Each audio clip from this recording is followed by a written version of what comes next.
Let me ask you this. Pitch Sure. me. This is a semi-selfish question, but Oh, wow. but like I'm trying to use it. Don't be like, sell me this pen.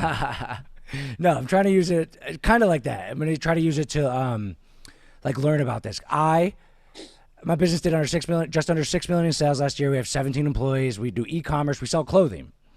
I've never used an agency before. If I'm thinking about it, like, why should I use an agency for paid media? I guess because that's your area of expertise, right? Yeah. So 'Cause I do all my own Facebook ads. I do all my own advertising, paid advertising. great. Who does it? Me, and I have a You're team the that you're the owner of the business, and you're doing all the advertising yourself. the paid advertising. Yes, I have a team that gets the pictures, does the content that I'm using. But yeah, And as a business owner, you think that's the best use of your time is running paid ads? I admit I'm nervous to give it up because now I understand the mindset there, and maybe that's what I need to learn. I'm nervous to give it up because like we have like promotions that end and then we have new ones that start, and like I always have the timing down. I'll like wake up and turn some ads off at 3 a.m. Like, am I holding on to it? And Sean, why'd you start a business in the first place? I started business in the first place because I love like the growth mindset, and honestly I love having something to do. My answer is absolutely not to go lay on a beach one day. I never want to do that. So what's your driving motivation behind doing this? Just something to do? Just passing time? Essentially, yes. Do you want to No, make money? yeah, of course. I want to make money. I want to help people. I want to Why do you want to make why do you want to make money? so I can have a bigger scope, a bigger factory, help more people, hire more employees, have a bigger platform, and Why like is that important to you? because I want to be remembered after I die. And why is that important to you? It's a noble Because cause. I think legacy is important, but why is that important to you? because it's just cooler to be remembered after you die than to be forgotten, and we're all going to die one day. And I just want to like have an impactful life that people remember, help people. I want to grow something big. I want to do something cool. I enjoy doing it, and it's I love business. I love the struggles. I love the problems that So need to be what do you want solved. what do you want your legacy to be? Whew. I want to be somebody who came from nothing, grew a giant business, and like made a positive impact on the world and everyone around me. So your tombstone, you're okay with it saying, "Here lies Sean. He grew a business from nothing." You got me good here. Wow. I guess I need to like to rethink this a little bit. I mean, yeah, like made a positive impact on the people around him. I guess like that's why Jeff Bezos and Elon Musk are going to space to like say they do something cool, like more specific. Like I don't know, I'm in the early stages, but you got me good. You got me good. I like this. I guess I So need a better answer. no, but this is because you don't really we're playing pretend and you don't actually have it. But when you do have that and you're doing and you're or unless this is true, but if you're having that business and you're running everything yourself and you're doing all the paid media yourself, I mean, like those type of questions become super important because no one decides, hey, I want to start a business so I could work in that business 24 hours a day. That's, I Right, mean, right. I no, want to take it to higher levels. I want to focus on more people important like to things. work, but I mean, cool. If I pulled you out of ads, would you find something else to do? Of Yeah, I'm sure course, we could scale. I'm immediately. sure we could scale. I'm sure we could scale something else, Yeah. right? And there's always systems. There's always things that break. So that why question is super important, and we ask that why at least 5 times deep because now I'll hit your real problem, right? At first it was like, hey, because I love business. Then it was Yeah. like, man, I don't want to be forgotten when I die, right? Like You you got see, deep like there just quick. that's 3 whys in, and we could have gone further, and it was such a different answer than, hey, I want to start a business. But now Sure. that I know that, let's say you were going to tell me, well, because I want to be impactful, I started a business so that I could give my family the life they deserve and blah, blah, blah, and all that. Well, great. You know, that comes with time, right? Is your use better off spent time? So let me get this straight. You started a business so you could have more time with your family. That's right. Cool. Not Well, me. Not me. I don't have. I, I'm I'm, married I'm, yet with I'm, no kids. no, but I'm just saying, I'm playing this scenario for a Right. second, right? Doing that. That's Well, what you cool. wanted me to Well, say, isn't it? no, it doesn't really matter because everyone has a different driving motivator.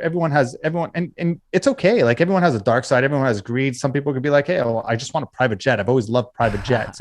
But if I went further on the private jet with you, chances are it's some sort of status symbol, right? Yeah, It's like not in a bad way, but people like to sit there and say, I have a jet. And it's usually like a chip on your shoulder, right? If I went deep into people's whys, it would be like, people told me I wouldn't amount to anything. So private jet is my staple on the world that I amounted to something, which not a bad answer. I don't judge the answers coming out of your mouth, but I know it's not to own a private jet. Now I know it's respect. Yeah. Right now I know it's, you were disrespected before and now you want respect now. But now you see in advertising, in delivering the message, we do this with any of the type of targeting that we're doing, the psychographics, the demographics, and understanding their desires. Because now if I write an ad saying, hey, do you want to make 7 figures and blah, blah, blah, blah, blah, I sound like everyone else. But if it's like, hey, you tired of feeling like a failure at your family dinner party while your brother-in-law is crushing it and everyone's talking about his success and you feel like some guy's going to sit there and be like, yeah, that's me at all the tables. Because people buy and people do things with emotion, right? Every decision someone makes, believe it or not, comes with emotion. And then they use logic to justify the decision. Bought an iPhone, right? Paid $1,200 for my iPhone. I needed it. It's the best.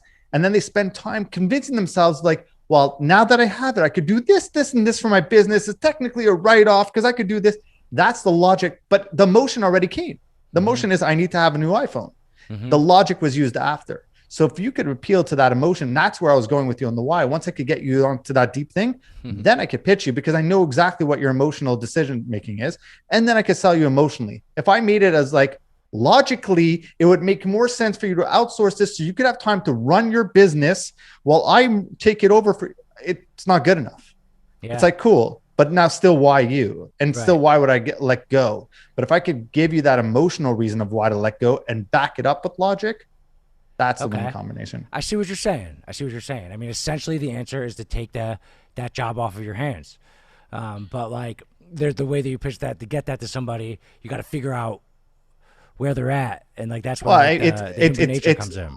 And that's where, I mean, most people get it wrong in sales, right? Most people go for the close way too early, and they meet that girl and they're like, want to come home with me? Yes, maybe one out of like every 50 will say yes to you and go home with you, and maybe you'll feel like a winner, but you're not marrying that woman anyways, so that's not going to be the right client for you anyways, because they're going to be the headache.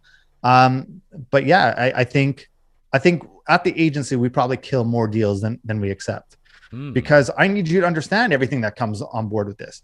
I'm not here to sell you. I'm not here to take your money for 3 months. That's not, trust me, a 3-month contract is like a pain in the ass for us, because we got to onboard you. We got to spend time doing all this. And then if you're going to leave after 3 months, we got to do it again for someone else. I rather clients that are going to stay for years. Right. So we'll work it that way. And if you could sign on and be like, man, I completely understand what he's saying. And I'm brutally honest. I'm sitting there saying it's hard. You probably won't make but this other agency told me or they'll tell me I need a 5x return. I'm like, good luck. That'd be great. And they're like, good luck. I'm like, you get me a 5x return, I'm signing up. I mean, yeah. And they're like, well, all that stuff. What can you guarantee? Like questions like that. I mean, so we'll kill more deals. One is I actually believe to be ethical and nice. And I've been on the other side of the table and been taken advantage of before in my previous business. But the selfish reason behind it all is I like winning records, right? I like to sit there and say, we help this business. Right. It's a really bad stain on the business where you take on 20 new clients and you can't do anything with them and they suck and they all leave. And then you have to find 20 new clients. Right. Back to where you started. That's cool. Yeah. Yeah, I mean, great stuff, man. A little more tactical question: like, do you guys do you guys do the creative for the ads, the pictures, the videos?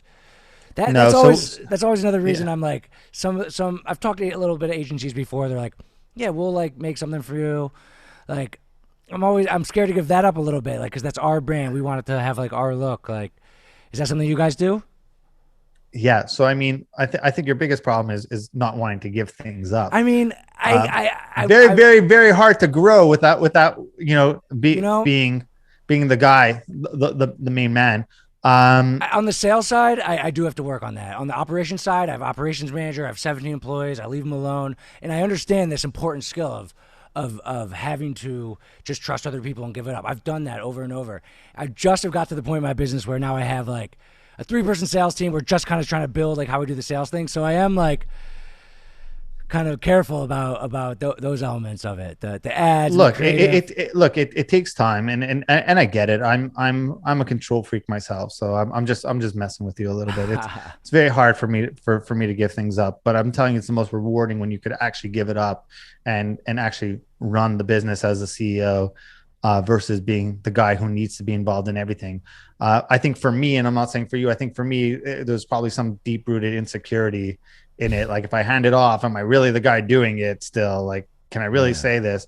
That's really not it for me. Like I swear. No, I'm not saying. So, I mean, yeah. That's why I was like tactical. So from the creative side, no, we don't. Creative is something I believed in for so long. Around 5 years ago, I was going to invest in a creative agency. There was a local creative agency. I believed in it so passionately that creative is the variable to success. And I was like, cool. Well, if I could have them on board and we could build this thing, then we have creative in-house. We have awesome videos. We have top clients. The natural thing was we have clients that need creative and they had clients that needed distribution. So it would be the perfect fit. Ultimately, it didn't work out and it never did. And that's maybe one business thing that I maybe should have pursued a little bit harder. But nowadays, no, we don't do creative. I think we stay in our lane. We're very good at what we do.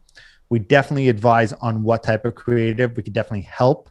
And I think in-house, there's so many ways where you could create like there's so many ways to run a lean operation these days. Like we have e-commerce brands that are doing 7 figures and they're 4 people, literally 4 or 5 people. And the rest are like VAs or outsourced agencies that are in as partners, and lean, very, very tight. I think that's the big, yeah. And I think that's actually the way to do it.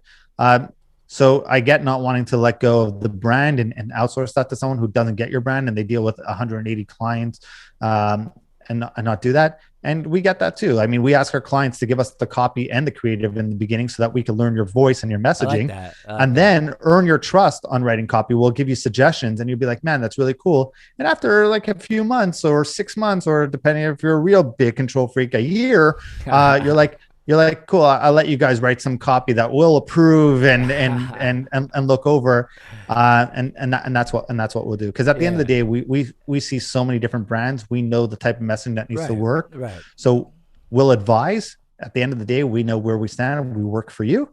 And you have final say.